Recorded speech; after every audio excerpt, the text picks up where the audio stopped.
first 10 minutes of the episode.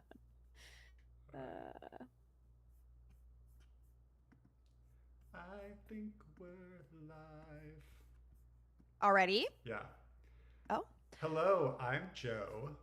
And I'm Allison. And this is the Queer Cinema Catch Up on the first episode of The Last of Us Season 2. That's right. What did you think of it? I thought it was great. I enjoyed it. It was pretty riveted from start to finish. I felt like they set up some good big bad boogeymen for Season 2 from different corners.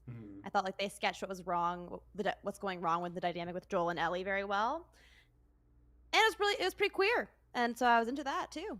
What about you? Queer. So is that girl on the dance floor, is she a new character?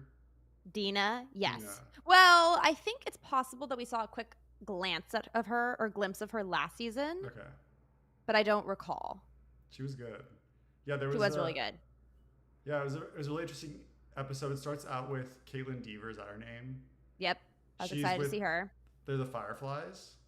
So my question about that was they all seem to be pretty young, and I do think they're Fireflies, but I was curious if they were already there, kind of integrated into that Firefly group, or if they were coming to join the Fireflies, and then that around the time they arrived is when Joel went on his rampage, and they had to kind of clean up the mess, and it dashed their hope of community resistance, et cetera, et cetera. But I'm not sure. But yes, yeah, I believe that they're Fireflies. I was really interested. It starts out the show starts off with, oh my god, there's like 45 flies in my room. It starts off with Ellie and Pedro Pascal's character Joel. It was the repeat of last season's ending. Blast right into it, and then it cuts to Kaitlyn Dever and the Fireflies, and it was, yeah, you're like thinking like Kaitlyn Dever's like, we need to find Joel. We shouldn't have let him go like that. It's all like building up. I was like, wow, she really wants to get to Joel. And then the other guy's like, we'll help you get Joel and kill him. And I was like, what? And I had to rewind. I was like, did I hear that right? Yeah, because if you recall, Joel killed all the Fireflies at that location in the season 1 finale. Why did he kill all of them? Okay, to recap. Did you rewatch it? Season 1? No, I just recall what happened. Basically, he spends the entirety of season 1 bringing Ellie to the Fireflies because they need her, and Ellie is immune from the virus, the clicker virus, as was established again in this episode tonight. And when they get there, it turns out that they want to put Ellie through a surgery that's going to kill her, but might result in a cure for everybody who's afflicted or a vaccine or something like that of the zombie infection. And so when Joel finds this out, I mean, it's his Ellie, it's his pseudo daughter, it's the person that he cares about so much. He freaks out and kills everybody to rescue Ellie, who's unconscious. But throughout the entirety of season 1, Ellie has been kind of, it's almost like a coming of age story, and she's sort of reckoning with who she is, who she wants to be in the world, and she kind of does want to do something that's going to help other people and do something that's for the good of mankind. So Joel knows that if Ellie was asked, hey, are you okay with undergoing a surgery that's going to result in your death if it saves everybody else, she would have said yes. Now, she doesn't know that's what was happening to her, so they didn't have her consent, but she would have given the consent. So Joel not only murdered all of these Fireflies, all these good guys, to save Ellie, he also doing so knowing deep down in his heart that she wouldn't have wanted that. And the scene that we saw in the very beginning of this episode, that was also at the end of the finale last season, Ellie says, please tell me that what you said about the Fireflies is true. She says something like, oh, there is no cure, like they can't do anything, there, it's all, don't worry about it, we had to go. And she says, is that true? And he says, yes, I promise it's true. And she goes, okay. And it's very clear from her face that she doesn't believe him. And it seems like now, 5 years later, I was so shocked when I saw it 5 years later on the screen. It's 2029, or it's like about to lead into 2029. They said it in the episode. Whew, crazy. But yeah, so 5 years later, it's clear that she either still knows deep in her bones or has gotten some kind of confirmation that he lied to her. And that's why she's not speaking to him, is my interpretation of what's going wrong in their dynamic. And so, Allison, you just released a video essay today on The Last of Us, and that kind of ties into, you were saying in it how like love itself is kind of like an infection in a way, and speaking to like Joel, he loves Ellie so much that he's willing to sacrifice all these people. It's kind of like the ugly side of this Yes. infection. We will do monstrous things in the name of love. I basically argue in the essay that love itself, so many stories are love conquers all. It's the best part of us of our species, et cetera, et cetera. It beats back all evil, but in reality, love's amoral is my argument. And within the context of The Last of Us, I don't know if I actually believe that. And yeah, so because you love, you can do terrible, evil, monstrous things. Because you love, you can do beautiful, sacrificial, wonderful things. And it's really not about love. The love is the motivator, but it can go both. It can cut both ways. So those watching and listening right now, if you want a very in-depth, thoughtful analysis, please check out the video. During this live stream, we'll be a little more loosey goosey. No intellectual thoughts allowed. Keep it superficial, please. We have another new character this season who was not a surprise. She was in a lot of the promotion for it. I was kind of surprised. I think I had seen some like trailers for it. I was like, why are they showing clips of Schitt's Creek in with The Last of Us? You're like, it's not. You're like, Catherine O'Hara, what is that? I'm like, you know what it is. You're like, no, I don't. I was like, yes, you do. It's The Last of Us. I was kind of delighted by her character because you didn't know who she was before the episode. No, started, right? And she's basically Joel's therapist, but kind of. It seems like she's like unethical therapist in all the world. The person who should be like the least best person to be his therapist because she has a personal vendetta against him. Okay, I have two thoughts about this. Thought number one. Share the vendetta first, and then give your thoughts. Oh yeah, well that's one of my thoughts. Is the vendetta was that so when he shows up at his therapy appointment, which he pays for with weed that he grew, which is hilarious. She offers him. I'm getting to what you asked me. Don't worry. She offers him drinks, and she's drinking. He's like, "Should you be drinking during this?" And she's like, "Yeah, I woke up sad today." Then she comes to find out it's her husband's. It's her first birthday without her husband, who's passed away of 41 years. Okay. Then a little later, you find out Joel killed her husband. Now I had Eugene. Now I have a question about this, and that she resents him. She hates him, even. But by speaking the things she's not brave enough to say out loud, perhaps they can heal and repair it. Which is she's trying to encourage Joel to say the difficult, hard thing he's afraid of. Okay, that's a whole other point. My question is, I don't remember Eugene. Who's Eugene? Were we supposed to know who that was? I Googled him, and I think there was like a live action picture that showed up. I didn't really like pursue it that much, but maybe it was invented to like. I think it might be something we find out later. I'll have to ask we'll call later on. I'll call my resident expert. My brother has played the games, and I'll ask him about Eugene so we can get some intel. Because I was like, I don't remember that character. Joel killed a lot of people last season. I don't know. Yeah. But then what I found so heartbreaking about that scene. Okay, wait. The thing I loved about that scene was that Catherine O'Hara, yes, was doing very unethical things as a therapist. She was drinking. She was self-disclosing. She has a personal problem with Joel that probably would get in the way of therapeutic treatment, et cetera, et cetera. Yes. But they really made it funny, and like they kind of hung a hat on the fact that she was doing all these things badly.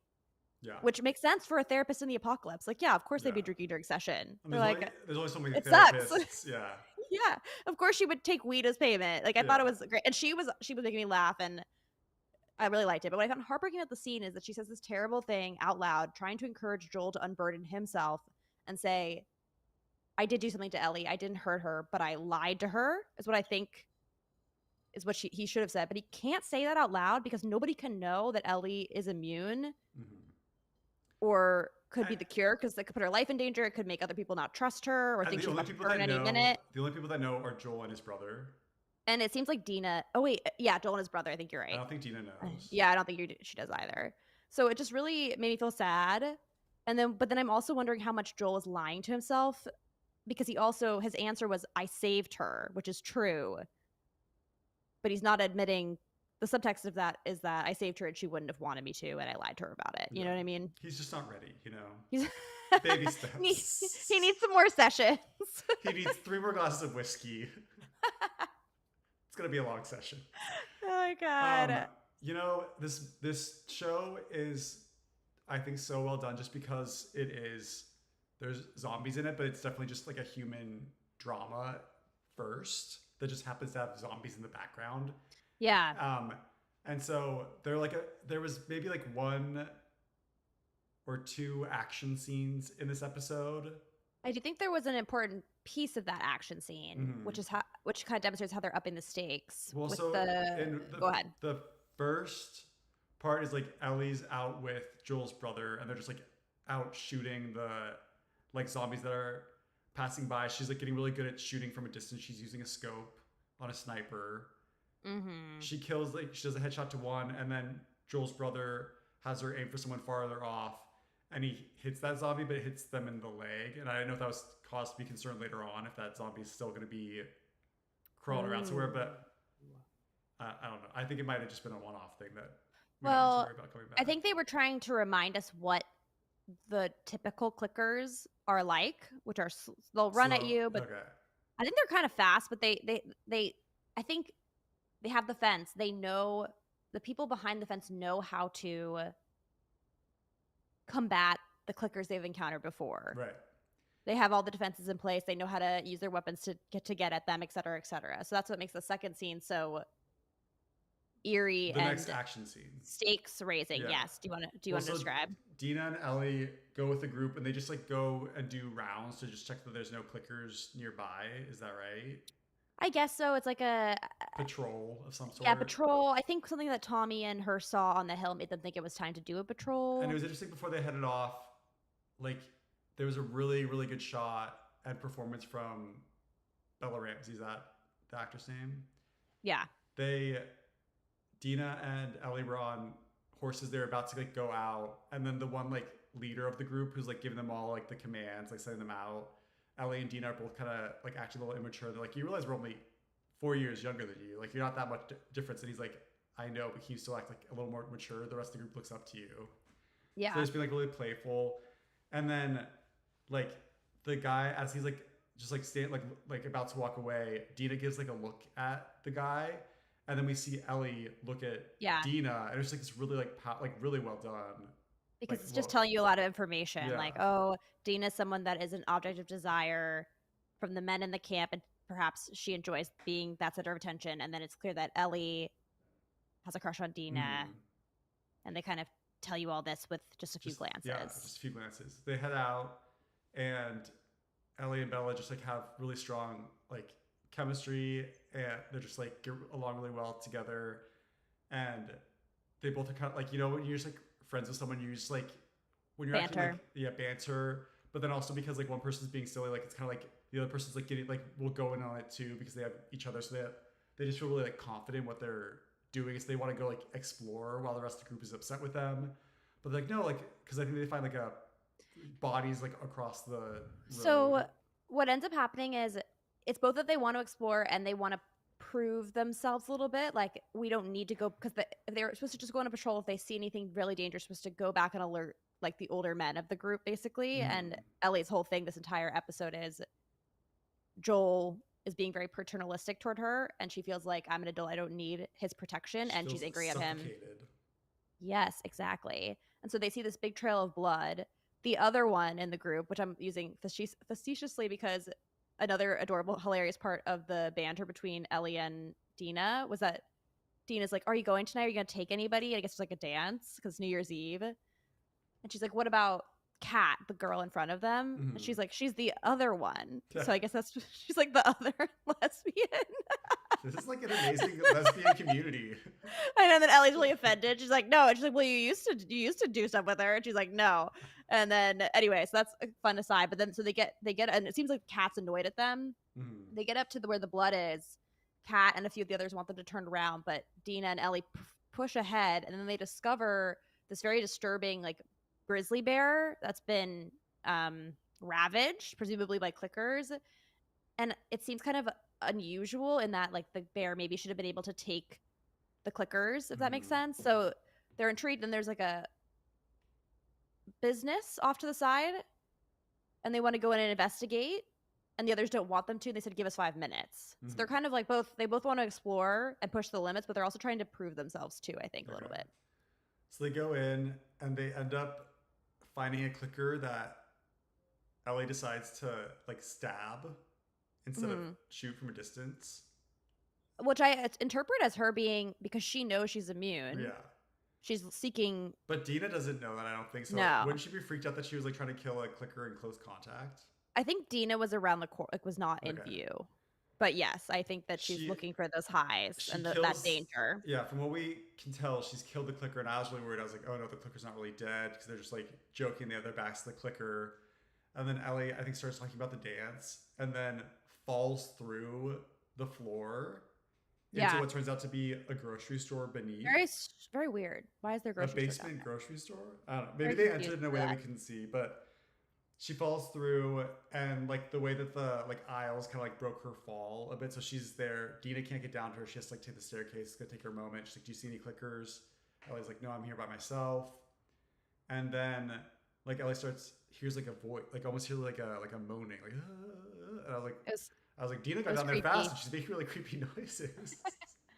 Well, Ellie kind of like walks and turns, and this clicker like crawls out from like one of the aisles.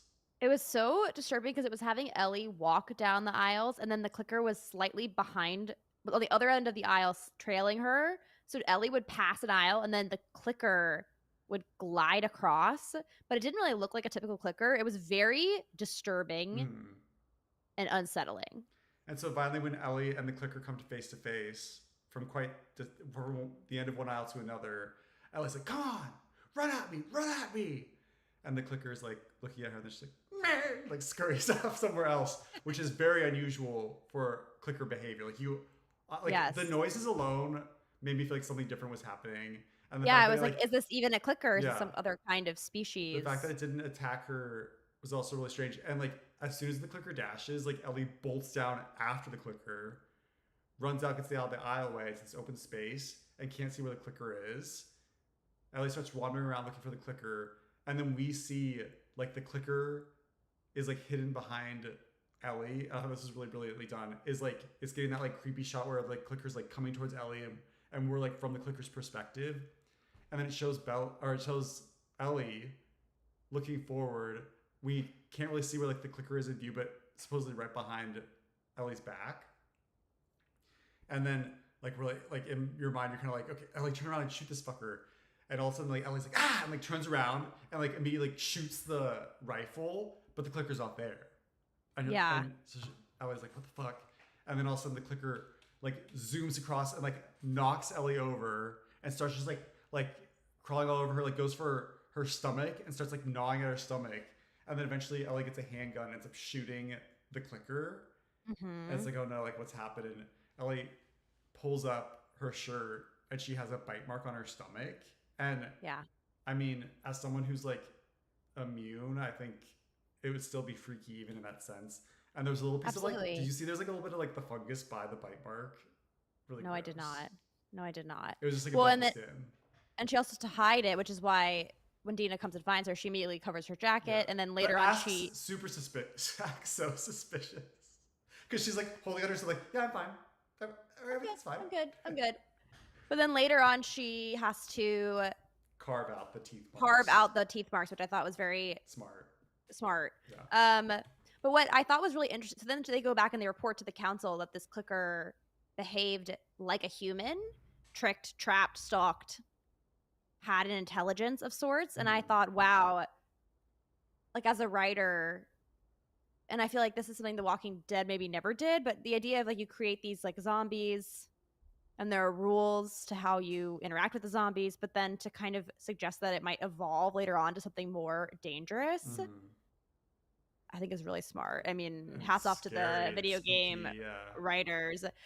And it seemed like there's something going on with the pipe as well. At the end of the episode, yeah. Yeah, I'm just kind of... We see the pipe like zooms in, almost looks like a fungus thing. And then the way the clicker looked, we did get a good shot of the clicker's face when the clicker was about to attack Ellie. And the human nose was like gone. It had like that crown of fungus, kind of like the fungus that usually grows over the entire clicker's face. But where the nose was missing, there was like fungus like growing out of the nose too. Yeah. And then we go to this pipe at the end of the episode. We see that same kind of like, and the fungus was like literally, you could see it growing out of the clicker's nose. And you see it again growing in that pipe. I do remember from last season that is something that happens, that it's all growing together. But I thought it was interesting. It was growing inside of their is the pipe for water? I don't know what it was for. It was broken the whole episode, and Yeah, and so it was very mechanical. And can you get infected? I don't know. Maybe. Wait, I have a story for you. What? It's kind of related. I literally, just before we did our live stream. I also have a story for you, but I'll tell you later. Go. Just before we did our live stream, I went for an evening run, and it was still light out. And by the time I got back from my loop, I was walking towards the house, and it was dusk, twilight. The lights hadn't turned out outside, but it was still really dark out. I could barely see anything. I was walking to the front door, and I look over, and there was like a fig on our second chair. Outside a fig? Yeah, like, you know the tree that like would drop the fruits? And I was like, gross. That looks like, I don't want that there. So like, I go up, and I go like kick the cushion, waiting for like gravity to kick the fig up. And what I thought was the fig shoots up in the air, and wings pop out, and it was a bird. A little bird, and then it like flew off, and it like went out into like the sidewalk area and just like sat there, and it was like it might still be out there. And at first I was like, oh my gosh, I look like an animal abuser. And then I was like what if that bird has the bird flu? I'm sorry I did that to you by making you worried. It's okay. As long as you didn't touch the dead bird with your hand. I know, but it was like a wave of emotions kicking what I thought was a fig. It turned into a bird. And then like, now I might have bird flu. There's a parable there. I don't know what it is, but oh my gosh. It was alarming. Well, I hope it might be injured. I hope that bird's okay and that you're okay and you don't get bird flu. Yeah, I'll check after we stream if it's still out there or not. Keep me posted. Yeah. Keep me posted. What's your story? Well, I'll tell you my story after we go off there. Let's get to the dance. Okay. Wait. Yes, let's get to the dance, which was great. Which was great because I love that as an audience member, we kind of know more than Ellie does. We know that Ellie likes Dina, and we know that Dina's broken up with her boyfriend. And there have been little hints that perhaps apparently she's on and off again with this boyfriend, but there are hints that maybe there's a different reason why they broke up this time. And to me, I'm reading that as she's kind of becoming a little curious. Mm-hmm. She kind of is like an Ellie, like she's kind of open to that as a possibility. And that seems to be confirmed when they end up dancing together. And there's a cool line where Ellie says, all the men here are staring at you. And Dina says, no, maybe they're staring at you. And she goes, that is not what's happening. And she goes, maybe they're jealous of you. And she goes, there's no need for them to be. And then Dina says, they should be terrified of you, which I thought was good, both in the context of like teenage romance, but also in the context of Ellie becoming kind of a frightening, formidable figure in her own right. You know what I mean? Mm-hmm. Like it kind of has double meaning there where Joel's not taking her seriously a lot of people aren't taking her seriously as an adult or a person who can wield power and violence, but we the audience should, and Dina also seems to be interested, and they kiss. Mm-hmm. They kiss. Yeah, it was like all shot in like close-ups. It was just like very like it's beautiful. Yeah, beautiful. And then immediately like a character, like an older white guy is like, he's like, hey, this is a family event. There's kids here. And he says, you're in a church. You're in a church. As they're like already starting to like walk away. He's like, you're in a church. And he says the D word. And then Ellie turns out like, what did you say? Like, I was like, oh no, a fight's about to come down. And just like the clicker that knocked over Ellie, Joel comes out of nowhere and knocks over the guy. And then Ellie's like, what the hell is wrong with you? That was so sweet. There's like a pause. You think at first like you're gonna think that, I just assumed like Ellie was gonna react to like I mean, not be like thank you, but just like happy that Joel is on her side. But instead, Ellie was upset. She's like, yeah, she's I can take care of myself. Yeah. Yeah, I don't need you to fucking take care of me. It was like it's really sad. It also like Joel's whole episode just struck me as he just seemed like so sad.